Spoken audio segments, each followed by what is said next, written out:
Kalau kemudian mengancam kepala desa yang tidak mau menyodor pasangan nomor urut 2 mau dilaporkan ke BPK untuk dicari kesalahan-kesalahannya. Ini satu tindakan yang kurang tepat.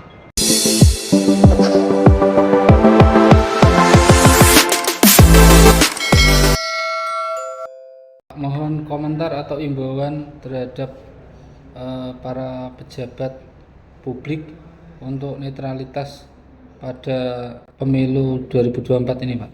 Baik, saya akan sampaikan bahwa sesuai dengan amanat undang-undang, khususnya yang berkaitan dengan TNI Polri, itu kan harus netral. Kita harus berpegang pada undang-undang. Kemudian saya akan ingatkan kepada TNI dan Polri bahwa sesuai dengan amanat reformasi, kemudian muncul ketetapan MPR nomor 6 Romawi tahun 2000 tentang pemisahan TNI Polri. Kemudian juga tetap MPR nomor 7 Romawi tahun 2000 tentang peran TNI. Jadi lembaga TNI dan Polri secara konstitusional itu memang didesain oleh negara ini untuk netral. Tapi saya yakin betul bahwa kawan-kawan anggota TNI dan Polri itu mesti netral. Karena beberapa saya melakukan satu gerakan-gerakan intelijen untuk mencari tahu, mencari informasi bahwa tidak ada penekanan-penekanan untuk anggota TNI dan Polri itu untuk berpihak pada calon tertentu. Kalau isu ada, jadi sekali lagi kalau isu ada. Kemudian kalau berkaitan dengan bupati, kepala desa, kemudian ASN, saya melihat dan mendengar bahwa masih ada yang tidak netral. Jadi oleh karena itu saya menghimbau kepada Pak PJ Bupati Pati, Pak Indra, sahabat saya, untuk jangan melibatkan dalam persoalan-persoalan dukung-mendukung calon. Ini karena ini ada pertanyaan dari teman-teman media, ini saya jawab bukan saya menuduh Pak Indra itu tidak netral. Kemudian juga berkaitan dengan ASN. Jadi beberapa ASN yang menjadi pendukung salah satu caleg itu juga saya menyarankan untuk tidak. Jadi jangan sampai masuk dalam ranah-ranah yang memang secara undang-undang itu dilarang. Dan juga kawan-kawan kepala desa, saya ingatkan juga perangkat desa untuk netral, tidak usah ikut mencarikan suara siapapun, karena ini menjadi tidak baik. Ini kami mendengar informasi bahwa ada seorang pejabat yang menekan kalau tidak mendukung pasangan calon tertentu akan dipolisikan atau di hijau-hijaukan gitu, Pak. Tolong saya dikasih data-datanya, kapan itu dilakukan.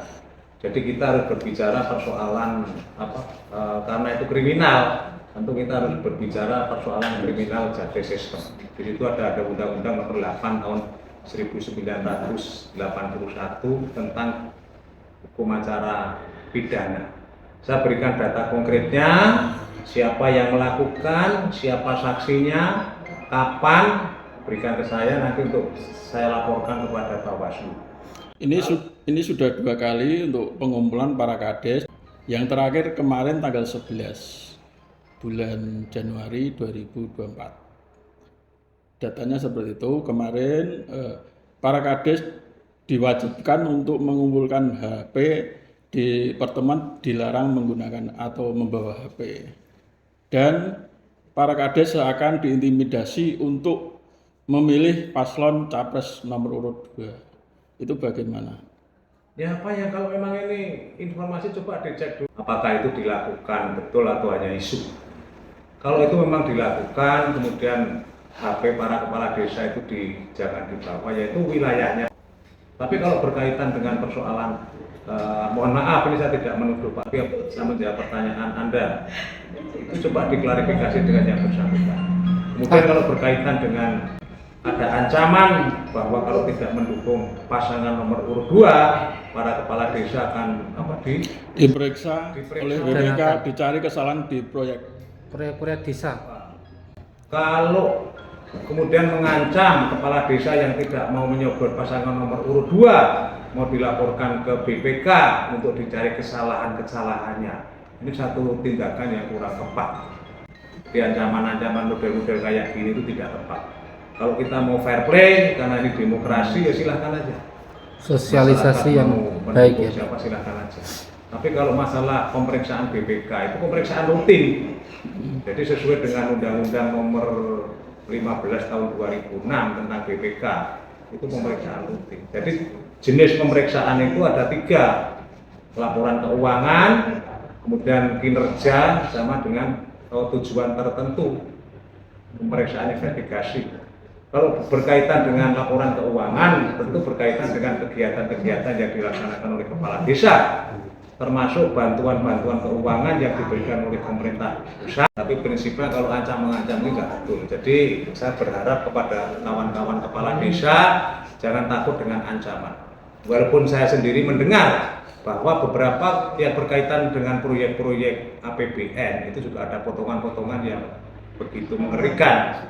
Dan saya sebenarnya kasihan dengan teman-teman kepala desa. Kebanyakan kepala desa itu kan hanya ingin membangun desanya. Walaupun kabarnya itu sampai ada potongan yang menurut saya mengerikan, tapi ini kan baru informasi-informasi. Belum ada Perlu pembuktian. diklarifikasi secara hukum. Nah sekarang tugas Badan Pemeriksa Keuangan secara konstitusional itu memang melakukan pemeriksaan yang berkaitan dengan keuangan negara. Nah keuangan negara itu yang berkaitan dengan APBN, APBD provinsi, APBD kabupaten kota maupun yang berkaitan dengan dana desa. Ini memang secara konstitusional tugas BPK itu melakukan satu pemeriksaan terhadap keuangan negara. Tapi Mungkin- kalau ada orang yang mengancam kayak gitu, saya mendorong kepala desa untuk bisa menyampaikan informasi ini secara fair. Jadi jangan ada penekanan. Jadi artinya saya ingin agar pemilu ini berjalan sesuai dengan yang sudah kita sepakati, dengan jujur, dengan adil, kemudian tanpa ada intervensi. Pak, mungkin bagi pejabat yang lain Pak, tidak hanya kepala desa, terhadap ancaman seperti itu Pak, himbauannya seperti apa Pak? Ya saya menghimbau kepada para kontestasi berkaitan dengan pemilihan ini untuk tidak usah menggunakan atau memanfaatkan lembaga-lembaga atau penyelenggara negara yang oleh undang-undang itu memang diminta untuk netral. Karena ini persoalan politik. Politik itu kejam. Jadi politik itu kejam. Nah, bagaimana kekejaman dalam hal politik itu tidak dimaknai dengan hal-hal yang kurang bagus. Ya, jadi kekejaman itu saya khawatir nanti ketika satu misal sampean sebagai kepala desa tidak mendukung saya, kemudian saya nggak jadi, kemudian sampean tak cari kesalahan sampean, ini menjadi tidak benar. Jadi oleh karena itu saya menghimbau kepada jajaran TNI Polri, kemudian bupati, camat, kepala dinas, kepala badan, kepala kantor, kemudian unsur ASN, kepala kelurahan, bapak kepala desa, perangkat desa, ASN semuanya untuk lebih baik netral. Karena kalau sampai netral itu nanti tidurnya lebih nyaman. Dengan kewajiban memasang banner setiap desa, apa dibenarkan Pak? Berikan data-datanya, nanti saya yang akan melapor ke Bawaslu. Saya kira itu baru isu-isu mungkin. Harus A1 ya. Satu misal pertemuan dilakukan di mana, kapan, siapa pesertanya, apa yang dibicarakan. Nah itu seperti kaidah-kaidah di dalam menulis berita. Siadi demen babi atau siadi demen babu. Nah, kalau isu-isu ya isu aja.